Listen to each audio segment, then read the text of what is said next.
Apesar do clima eleitoral já ter dominado as conversas, a campanha para a presidência começou oficialmente nesta terça-feira, com o presidente Jair Bolsonaro e o ex-presidente Luiz Inácio Lula da Silva como protagonistas, que não parecem dar espaço aos concorrentes. Os dois candidatos planejam atos repletos de simbolismo para dar início à caminhada que vai levar ao primeiro turno no dia 2 de outubro. Bolsonaro vai discursar na mesma esquina em que sofreu um atentado na campanha de 2018, em Juiz de Fora, Minas Gerais, e que alterou o rumo daquelas eleições. Lula, que lidera as pesquisas, vai visitar a fábrica de uma montadora de carros em São Bernardo do Campo, na região metropolitana de São Paulo, onde ele se tornou líder sindical nos anos 1970 e começou a aparecer para o país. A pré-campanha foi marcada pelos questionamentos sem provas de Bolsonaro à confiabilidade do sistema de urnas eletrônicas no Brasil e as instituições. As críticas despertam temores de que Bolsonaro não reconheça uma eventual derrota nas urnas e tente emular o ex-presidente dos Estados Unidos, Donald Trump, acusado de incitar os protestos que terminaram na violenta invasão do Capitólio de Washington em 2021.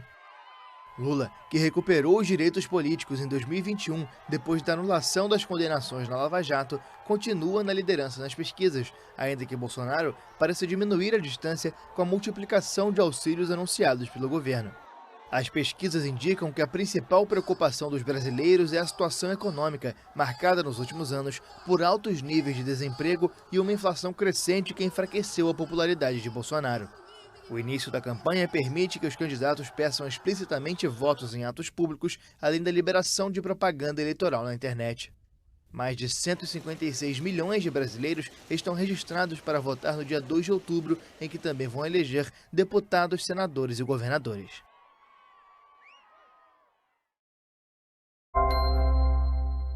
As empresas China Life Insurance, Sinopec, Petrochina, Chalco e Xangai Petrochemical emitiram sucessivamente na última sexta-feira o anúncio para excluir suas empresas da lista de ADRs do mercado de Nova York.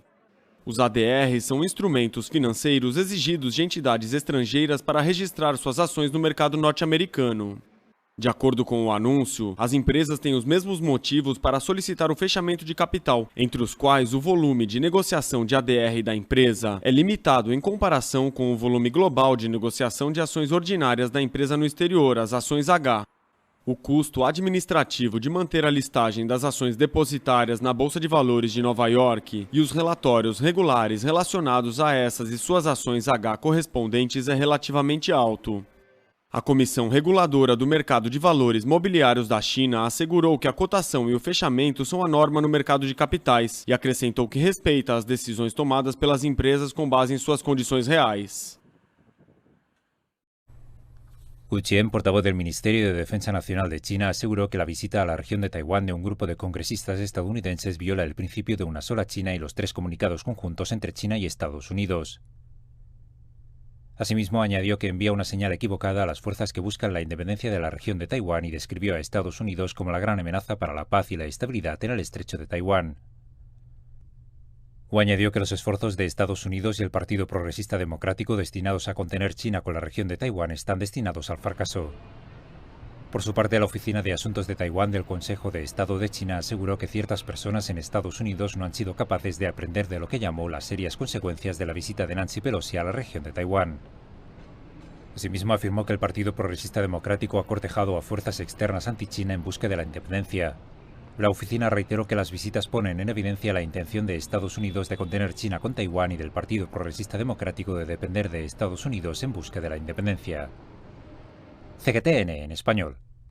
Hablamos de asunto. China aseguró que el pasado miércoles completó varios de sus ejercicios militares en las proximidades de la región de Taiwán. Los ejercicios tuvieron lugar tras la visita de la presidenta de la Cámara de Representantes de Estados Unidos, Nancy Pelosi, a la isla la semana pasada. El ejército dijo que los ejercicios tenían como objetivo monitorizar la capacidad de combate conjunta de varias tropas. Dichas tropas continuarán vigilando la situación en el estrecho de Taiwán, realizando entrenamientos militares y salvaguardando la soberanía nacional y la integridad territorial. El 15 de agosto se conmemora el 77 aniversario de la rendición incondicional de Japón en la Segunda Guerra Mundial. El primer ministro japonés Fumio Kishida prometió no volver a provocar una guerra nunca más cuando los miembros de su gabinete visitaron el controvertido santuario, un símbolo del militarismo pasado de Japón. El portavoz del Ministerio de Relaciones Exteriores de China, Wang Wenbin, dijo que la visita muestra una vez más la actitud errónea del gobierno japonés sobre la historia. Además, agregó que China insta a Japón a aprender de la historia y a aislarse del militarismo. Se están realizando eventos en toda China para rendir homenaje a las víctimas y héroes de la guerra contra la agresión japonesa. De esta manera, varias ciudades chinas hicieron sonar sirenas antiaéreas y mucha gente visitó sitios conmemorativos y museos para aprender más sobre lo que soportó China en la Segunda Guerra Mundial. Foram abertos oficialmente na Venezuela os Jogos Militares Internacionais. A competição, organizada pela Rússia, será realizada no Forte de Terapaima, no estado de Lara. Participam dos Jogos Myanmar, Belarus, Bolívia, China, Índia, entre outros. Desde 2015, e no âmbito da estreita relação que existe entre Caracas e Moscou, os militares venezuelanos participam da competição. O evento reúne anualmente mais de 30 países, a maioria deles da Ásia e do leste da Europa. É a primeira vez que a Venezuela cedia os Jogos. O governo em Caracas afirma que a competição, em vez de mostrar proezas militares, une culturas e povos.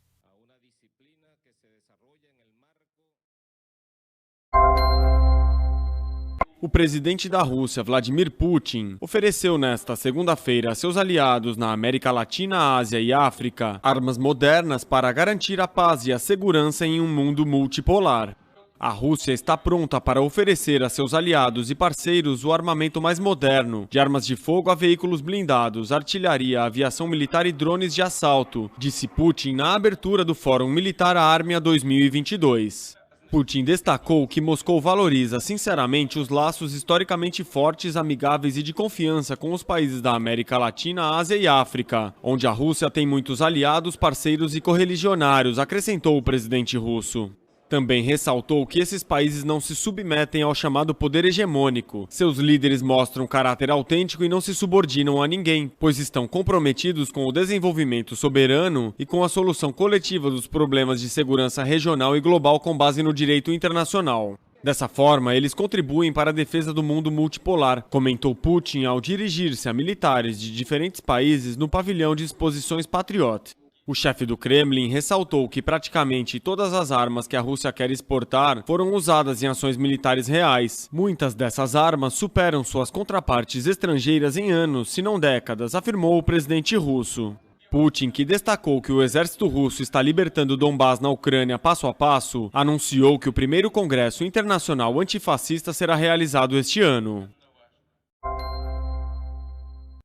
O chanceler alemão Olaf Scholz falou nesta quinta-feira a favor de um gasoduto que transporte gás de Portugal através de Espanha e França para o restante da Europa, para reduzir a atual dependência do gás russo. Scholz lamentou que ainda não tivesse sido construído, pois agora falta a contribuição massiva que daria ao abastecimento do norte da Europa, segundo disse numa conferência de imprensa após as férias de verão no hemisfério norte, centrada na crise energética resultante da guerra na Ucrânia. O chanceler acrescentou que tem falado com seus colegas de Espanha, França e Portugal, bem como com a presidente da Comissão Europeia, para promover este projeto, já que a existência de conexões com o norte da África ajudaria a diversificar a oferta.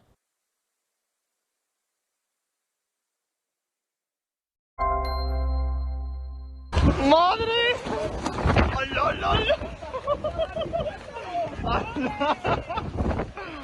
¿Pero qué está pasando? Así se vivían las fuertes rachas de viento en el Medusa Festival de Cullera. ¡Hazle un tifón! Son imágenes de la zona de acampada, pero en el área del escenario, alrededor de las 4 de la madrugada, el vendaval terminó en tragedia al caerse parte de la estructura durante un concierto.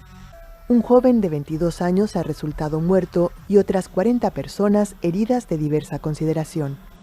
Estaba todo guay, todo perfecto y de repente ves toda la arena moviéndose, o sea, literalmente subes los ojos y había toda la arena y de repente ráfagas fuertísimas, pero es que todo el conjunto no duró más de 15 minutos, algo así.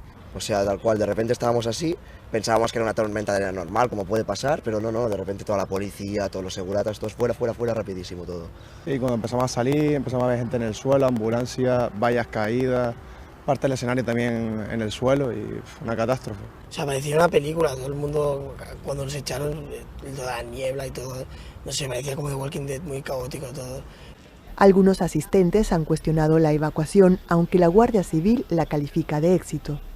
Tampoco sabían de qué manera teníamos que evacuar, no tenía información de nada, no podíamos salir por la salida de emergencia tampoco, es que todo muy mal organizado. La verdad es que la evacuación fue un éxito, las salidas de emergencia estaban totalmente abiertas y la gente se dirigió hacia la salida de emergencia, tanto es así que en menos de 40 minutos se evacuar a 50.000 personas, la verdad es que la evacuación fue todo un éxito.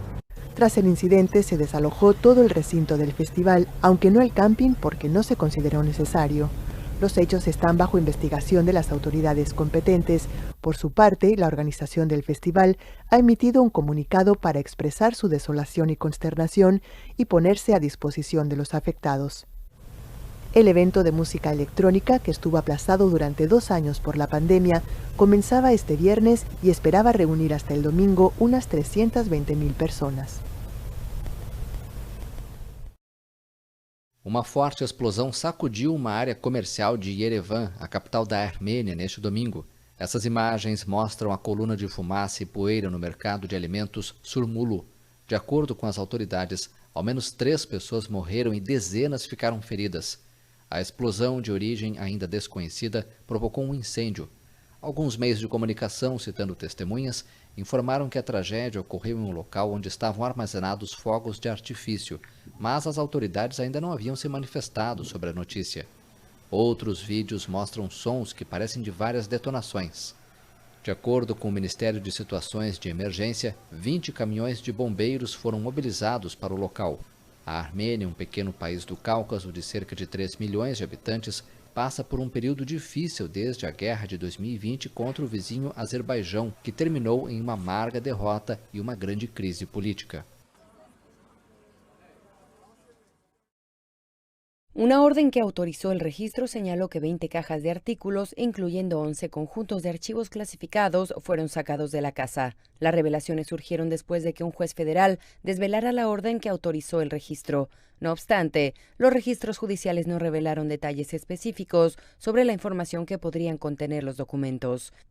La orden indica que los agentes federales estaban investigando posibles violaciones de 3 leyes federales diferentes, incluyendo una que rige la recopilación, transmisión o pérdida de información de defensa bajo la ley de espionaje. La orden de registro de Mar-a-Lago fue parte de una investigación en curso del Departamento de Justicia sobre el descubrimiento de registros clasificados de la Casa Blanca recuperados en la casa de Trump a principios de este año. Trump niega haber actuado mal y ha dicho que los objetos eran desclasificados. CGTN, em espanhol. O primeiro navio fretado pelo Programa Mundial de Alimentos deixou hoje o porto de Yuzhny, na Ucrânia, com 23 mil toneladas de grãos para serem enviados aos países do Chifre da África. Esta é a primeira carga humanitária desde que os portos ucranianos foram desbloqueados, informou a Agência das Nações Unidas. A remessa de 23 mil toneladas de grãos de trigo vai para a resposta humanitária do Programa Mundial de Alimentos no Chifre da África, onde a ameaça da fome paira sobre a região atingida pela seca, disse a organização em comunicado. Um pacto selado entre Moscou e Kiev, mediado pela Turquia e as Nações Unidas neste mês, permitiu que navios voltassem a transitar pelo Mar Negro e até agora facilitou a saída de quantidades significativas de alimentos, principalmente milho.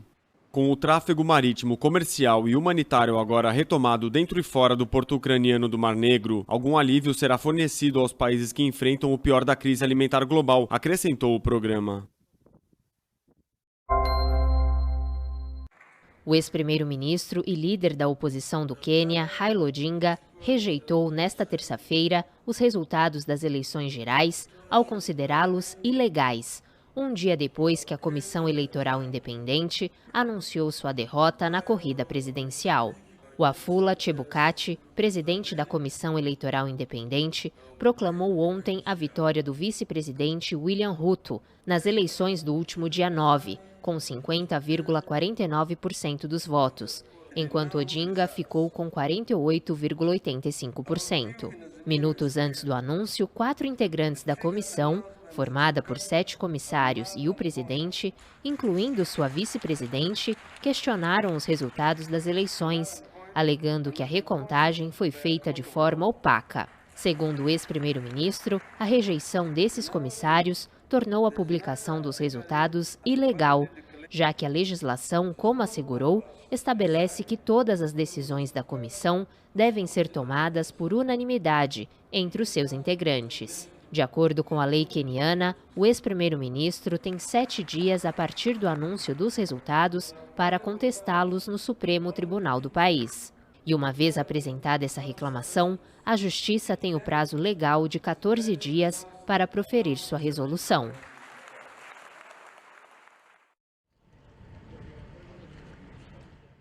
Um navio chinês de pesquisa entrou nesta terça-feira no porto de Hambantota, no sul do Sri Lanka, administrado pela China, apesar da preocupação de Índia e Estados Unidos sobre eventuais atividades de espionagem. O navio Yuan Wang 5 foi recebido no porto por dançarinos e músicos tradicionais, além de vários deputados posicionados em um tapete vermelho e homens que agitavam bandeiras dos 2 países. Presente na cerimônia, o embaixador da China no Sri Lanka, Ki Zeng-hong, citou ações normais entre os 2 países e acrescentou que China e Sri Lanka desfrutam de uma grande amizade. Depois de consultas com Índia, Estados Unidos e China, o Sri Lanka permitiu ao navio atracar e permanecer durante 6 dias, desde que não faça nenhuma pesquisa. O navio também deve manter o sistema de identificação automática dentro da zona econômica exclusiva do Sri Lanka. Sites especializados o descrevem como um navio de pesquisa e estudo, mas o canal indiano CNN News 18 afirma que é um navio de rastreamento espacial e por satélite usado para lançamentos de mísseis balísticos intercontinentais. Em Pequim, o Ministério das Relações Exteriores afirmou que as atividades de pesquisa marinha do Yuan Wang 5 estão de acordo com o direito internacional. A Índia questiona a crescente presença da China no Oceano Índico e sua influência no Sri Lanka, que assumiu uma grande dívida com Pequim para o desenvolvimento de projetos de infraestruturas. Com uma dívida externa de 51 bilhões de dólares, o Sri Lanka enfrenta uma grave crise econômica e se declarou em falência em meados de abril, quando não conseguiu cumprir com suas obrigações financeiras. A China é o principal credor do país, com mais de 10% da dívida externa da ilha.